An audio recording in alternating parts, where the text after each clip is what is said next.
Welcome to Project Management Hardcore Episode 8. We're on Episode 8, and this one is about meetings and about facilitation and about controlling everybody. Let me remind you, if you want to look at the diagrams, some of them, we may refer to some of them during this episode, and you just go to Twitter at PM Hardcore, at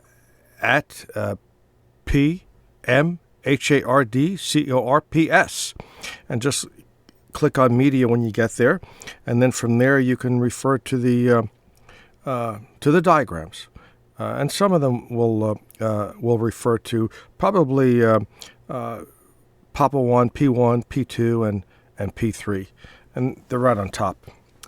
So anyway, welcome again. Last episode 7, we talked about the problem characters in the project, the problem children, and how to deal with them, how to work with that. And the main thing I said is have your end goal always in mind, regardless of what happens. Damn the torpedoes, full speed ahead. Don't let any of that slow you down or stop you. I do remember one project. The project was pretty much flawless. We just made a move that weekend, and everything went well. Even though it went well, one person got on the next week's meeting and wanted to tell everybody how horrible it was, how badly it went. And his system was installed flawlessly, without any problems. But you don't know what drives folks, or what's behind, what perspective they have. But got on there and I let him talk. It was awful. Folks weren't treated right. This didn't work. That didn't work, even though his system was up and running come Monday morning after we moved it on Friday. And let him do it. At the end, I said, thank you. I appreciate your comments. Let's move to the next step in the agenda. And that was it. No emotional reaction, nothing. And that stopped it right in its tracks. So as I said last time, just to sum up the last episode, don't let anything take you off track. Don't get emotional.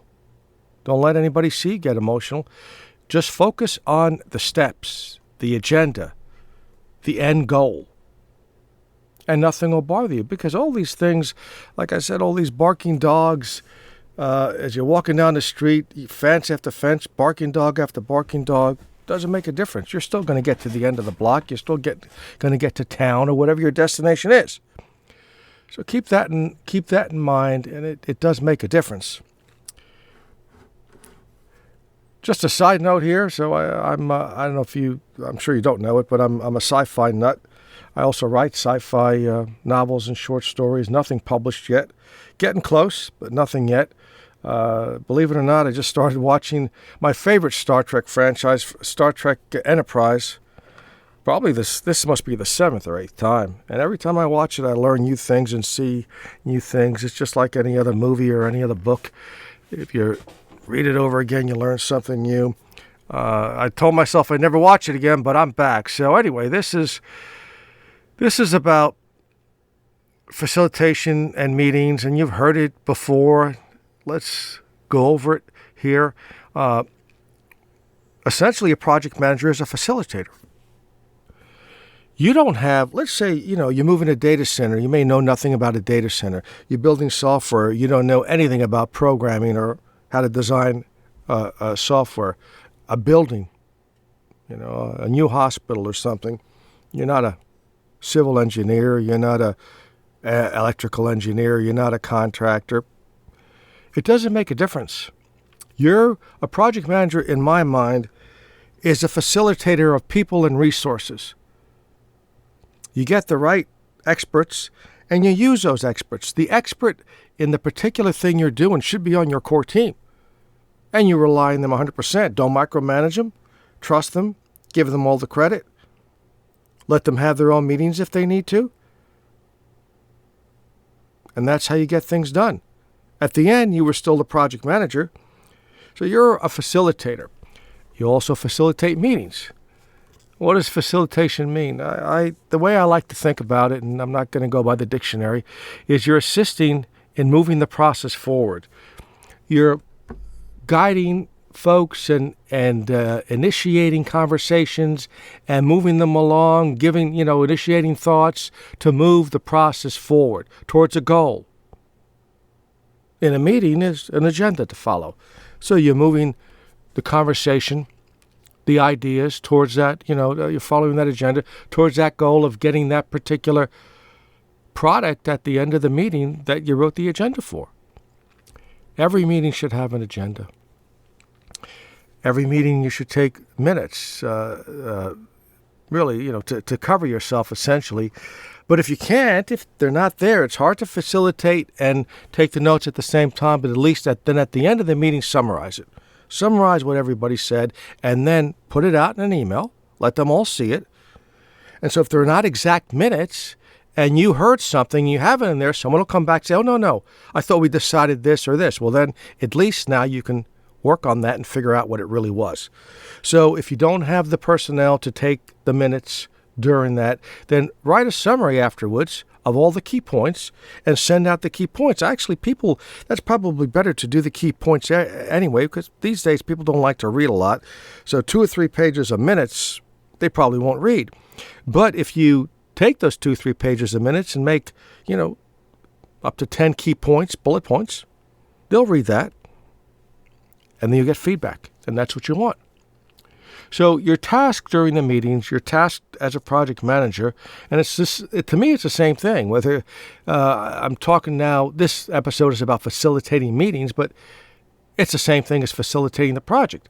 Your task as a facilitator, as a project manager, is to guide the team in a manner, right, that promotes collaboration and synergy to accomplish defined objectives and produce the best possible outcomes within given constraints, of course, given resources, given to personnel and the time. If you don't have 2 programmers, you have 1, so it's going to take more time, right? So there's a lot of constraints, but you're facilitating that. You're facilitating the electrical engineer. You're facilitating a person who's been in a certain area of the company or agency for years, and they're experts in that area. They're on your core team. You don't micromanage. Ask them, how do we do this? Let's build a plan. You get the input from them. So essentially, you provide a structure, right, that encourages them to do the work. You don't micromanage. You give them responsibility as adults. Same as in a meeting. Provide the structure that encourages open discussion, compromise, consensus, to get that quality outcome that you want, right? To get that quality outcome that you want. So that's what a facilitator does, and both in the meeting and as a PM.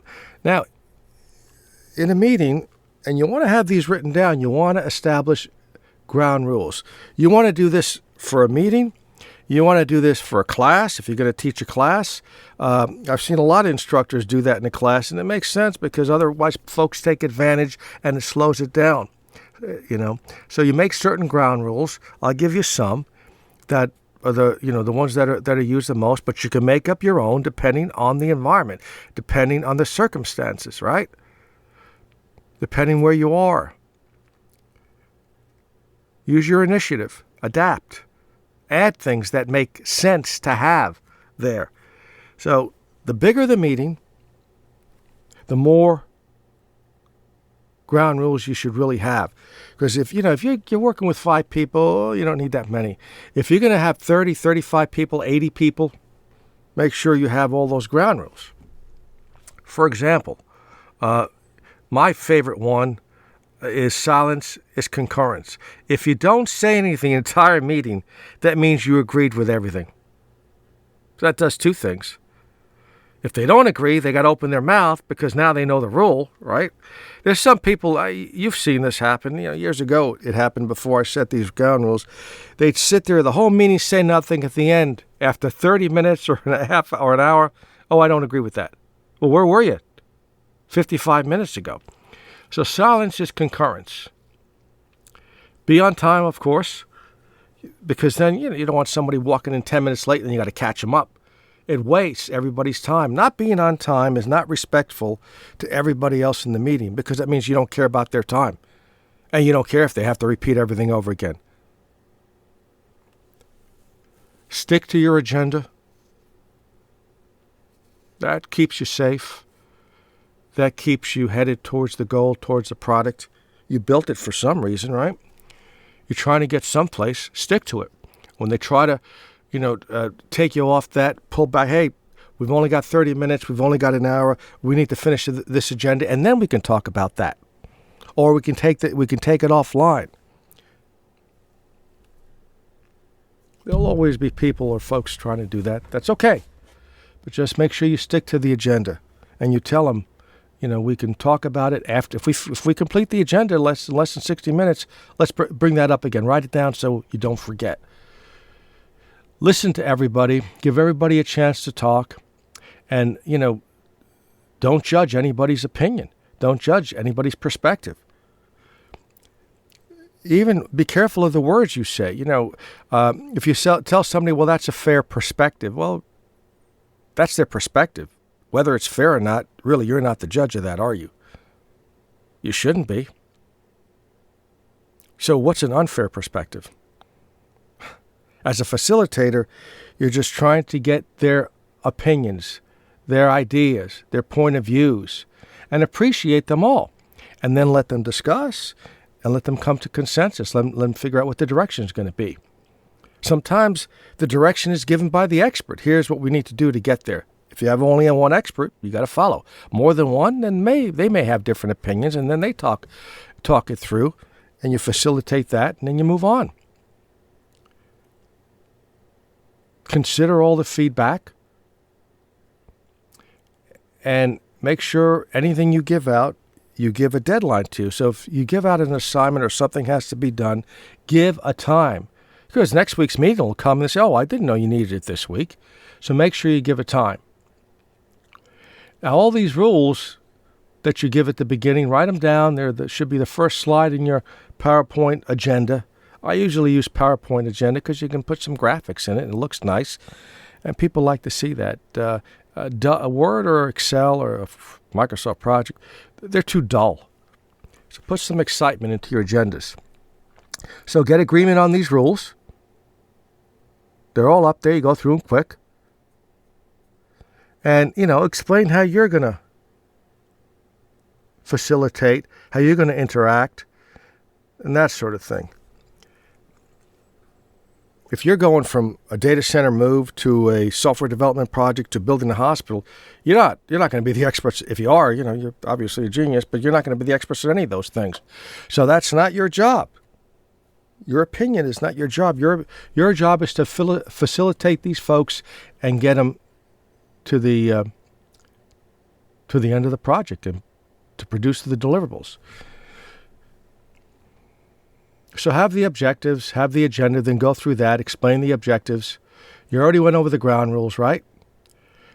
Make sure you allow everybody to fully participate. And all those problem characters we talked about before, try to draw them in. There's all sorts of things you could say that we talked about in the last episode that will draw them in. Stay on track and on time. Don't do what I did in the beginning of this episode. Talk about your favorite Star Trek. If you're done with the agenda, you got 15 minutes late, you can give them back the time. If it's close to lunch, give them back the time. Otherwise, you could bring up, hey, did anybody see the latest this or the latest that? What do you think? And then they start talking about that. Everybody relaxes, and that helps build the team. But make sure you stay on track and on time. And clarify understanding during a meeting is always very, very valuable. What that means is you repeat what other people say. Well, he said this, or did I understand correctly that you said this, or do you mean this, or you want us to do this? Clarify it. Repeat what they say so everybody hears it. Because it's funny, you may repeat something and they may say, no, that's not what I meant. Now you've made progress, right? Because you may not be the only one who understood it that way. So that's why you clarify everybody's understanding by repeating the question. Repeat the questions, repeat what you heard. I heard this. I heard him say this, and you're saying that. Is that right? That's what a facilitator does.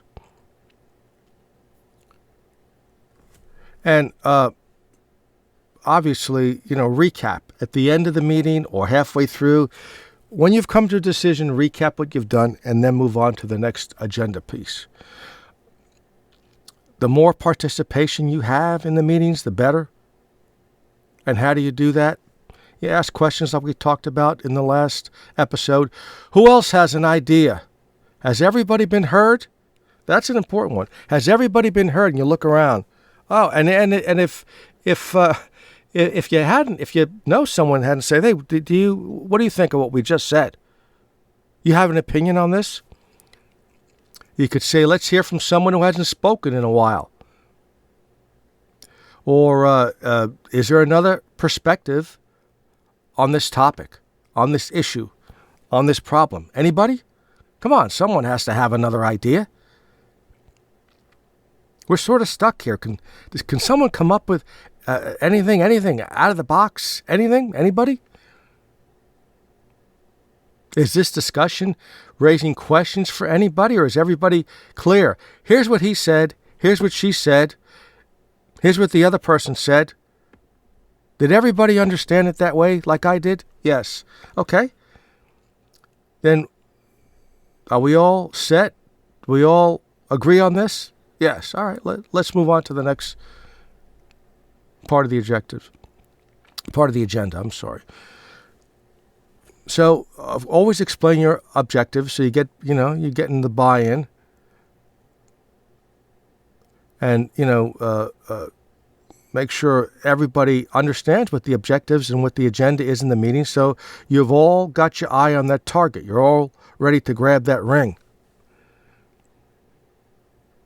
That ring comes from years ago in Coney Island, New York. They used to have the carousel, and if you were in the outer circle, one of the horses in the outer circle, it'd be a brass ring that you could grab, and you'd win a cigar when it first started. And I guess that's where the saying comes from, nice try but no cigar. I think that's how it goes, or something like that. So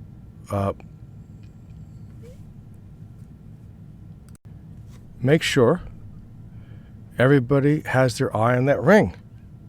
They're all trying to grab the ring to win that cigar, or who knows what prizes came after that. But that's why you set the goals for each meeting, for each discussion, so they all know where they're going. You know where they're going, and it's so easy to get off track during the meeting. It's so easy for somebody to bring something up that's out of the scope of the project or the meeting, right? Easy. So keep it on track, because the agenda should move you closer to your goal, to the end state of the project, and that's where you're headed. At the end, you can ask, did we meet the objectives of the meeting? How'd we do? If it's so obvious you don't have to, you can ask, anybody have any questions? Anything else? The next meeting is this time and date. So you provide the agendas. Of course, you manage them as you go, right? And keep everybody, after maybe 30 minutes, okay, we've got another 30 minutes left. So keep everybody aware of the time and how much you have left. And some meetings may go over. You may have to continue it the next time. Don't let anybody derail you, right? If you look at the Twitter site,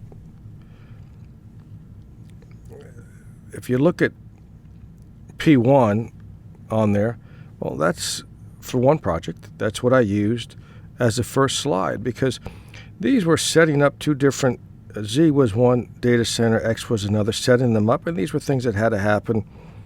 They just had dates, and a status, the target date for it, and a status, and if it happened a day later, it's fine. Didn't make a difference. 2 days later was still fine. Of course, a month or so later, that'd make a big difference, and you'd have to see what's going on. But you'd see what's going on before, as soon as it went over 2 days or 3 days or over the target date. Talk to the people, have a separate meeting, and figure that out. But that started like that. And then, as I showed you during one of the episodes, look at P2. This is how I designated each move. Move 8, move 9, what was moving, how many racks. This was the date of the move and all that. Look at how nice that is to look at. And anybody with more talent than me, and that's not hard to do, can make it even nicer than that, more graphical. You don't want to go too far. You just want to be able to, that they can see it easily. Look at that and look at the difference. How do you think they'd see that in a Microsoft project schedule? It'd be really hard to figure this out. Move 8, who knows how many lines you have, but here you see it clearly. So this is what I'm talking about. Make agendas like this to make it easy. And then look at P3. That came at the end, and I must have had like 8 or 9 slides for all the moves, and that came at the end, like I said in one of the episodes, that the notes started with 405. At the end, I had 3 pages of them because we learned things and wrote them down, right? I mean, look at the first one. Each systems vendor will be available at the destination to repair any system that has problems. The hosting and moving company, AAA, I changed the name, has been tasked with coordinating this and is responsible to pay for repairs of any equipment that does not power up because they were responsible for moving the equipment, right? But all projects will be different, so you'll have something different there. But this is something you wanted everybody to know, so why not put it in every meeting and go over it? You can send out a memo or this or that. Half the people will read it, half won't. But if they're all at the meeting, you're going over this every single time. What you avoid is someone saying, oh, first time I've heard about that. And people love doing that because they know you're saying it. They ignore it, don't want to do the work. And then when it comes close, I haven't heard about that. And that gives them the excuse now. And now it's not going to happen on time, right? So stay on track. This is why you provide the agendas and different things you can say. This is a great discussion, but we need to move on. We already accomplished this. We figured it out. We know where we're headed. Let's keep going. Let's talk about this on the side. So let's get back to the primary topic. And if we want to discuss this other thing, we can set up another call or another meeting, right? Like I said earlier, make sure everybody knows where you are. We're halfway complete. We're halfway through the call. It's probably time to move on from brainstorming. So in the beginning, I would say, let's brainstorm for 20 minutes, then we'll move on. And even if it goes 25, big deal. But at some point, you got to say, hey, we've done enough brainstorming. Let's agree on some of the things that we want to do and move on. So a lot of things you can say to help things go on. Seems like we got a lot of good ideas. What's the best idea? What do you guys want to go with? That sounds like a great idea, but I'm not sure if we can do that right now. It's not in the scope of the project. That may be another project. That may be something else. But these are things that you're going to say to keep going and to stay on track, right? We talked earlier in the last episode about making sure everybody understands, and that's by, asking the question, here's what I heard. Did everybody hear the same thing? Yeah, okay, great, let's move on. Of course, you have to be listening. These facilitation skills should be secondhand. You need to be listening so you can repeat. You could say it, and you could say it immediately afterwards, so it's fresh in everybody's mind. And if you hear something that is not communicated well, try to say it in a term that, sounds better or is clearer. You can always do that. Is this what you were saying? Is this what this is what I understood. Is this right? You don't want to say, is this what you mean, which, is almost an insult. Is this what you were saying? Did I understand this correctly? That's a better way of doing it. And, so many things, here's what I hear what you're saying, or tell me more. What have you done before? What have you tried before? These are different terms that you can use. But definitely have to repeat what they're saying, paraphrase, and so they see that you're following what they're saying. You're listening. Somebody is listening. And if someone else paraphrases, let them do it.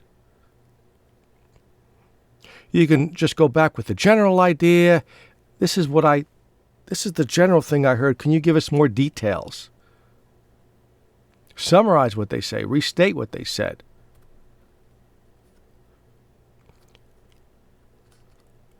And if you see, some emotions in there, okay, I see you may be getting, a little frustrated with this. Why? What are your concerns? What's bothering you about this? Ask the questions to keep it going and to move on. Now, you don't want to dwell on that. You want to move beyond the emotions, and that's one way is obviously that's why you have the agenda, right? So try to make sure that everything has been considered, all the key points have been considered, and document. Right? You're writing them on a flip chart or on the board. Document the decisions reached. Or you may have somebody doing that for you. That's always easier. You may have to tell them what to document. I've found it both ways. Some people are really quick at that because they're good at it, right? Some people aren't good at it, and they're still doing the documents, or the flip charts, and you have to tell them, write this. This was our decision, and, just tell them what to write. That's okay. At the end, you could say things like, the team has reached a decision, and this is what we have. Silence is concurrence. Another way to say it, if you don't say something, I'm going to assume you're in agreement. So chime in, because once we get to the end, that's it. If you have a different opinion, you need to speak up. If you foresee a problem, you need to speak up. But if you say nothing, silence is consensus. If you see it's come to the end, you can say, looks like everybody's had a chance, and looks like it's time to make a decision and move on. But keep it going. Follow that agenda. Okay, so if somebody commits to something, you have to track it, right? So like I say, give everybody a deadline. I think that was last episode, actually. Give everybody a deadline when they commit to something. And then let's say the deadline is 2 Wednesdays from now. Well, that Monday, before that's due, give them a call. Where are we? Have you got it? Are you done? Most of the time, yeah, we're all ready. I'll be ready by Wednesday. Oh, I forgot. So now you can plan for that. Say, hey, you committed to that. And if they keep committing to something and they keep breaking it, then you've got to go to leadership or upper management and let them know. Why? Because you're not there to make friends or buddies. You're there to get the job done. You're there to get to that end state in the project. And if you're in a big agency or company, the chances are you may work with that person again, and they'll realize that you're serious. When they make a commitment to you, they better get it. But these are not. You're not trying to make drinking buddies here. Some language you could use. I'm looking for I'm looking for this to be done next week. Will you be able to share it? Will it be done? You said you'd get this done. What held you up? What's the problem been? Any additional support you need from us, from me, from the group to get this done? And call them if it's due next week. If you had a meeting on Tuesday but they have to do something, give them a call. Hey, you said you'd have this by next Tuesday, and just don't wait till do it on Friday. Are you ready? Is there anything I can do to help? Will you be ready? Most of the time, yeah, no problem. I'm set. Oh, if you could do this, it would help. Or something came up, I won't have it done, but at least you know it before the meeting. You don't want to have these things come up during the meeting. It shows that you're unprepared. It shows that you haven't checked. What does a good manager do? He checks, right? He checks on his folks to see where they are, to see what the progress is. That's what a good manager does. So you're a facilitator as a project manager, and you're a manager. And I'll say it 1,000 times, don't be a micromanager. You're on the hook to provide a draft or a final document for me. Will it be ready? Will you be ready for next Tuesday or next Wednesday's call?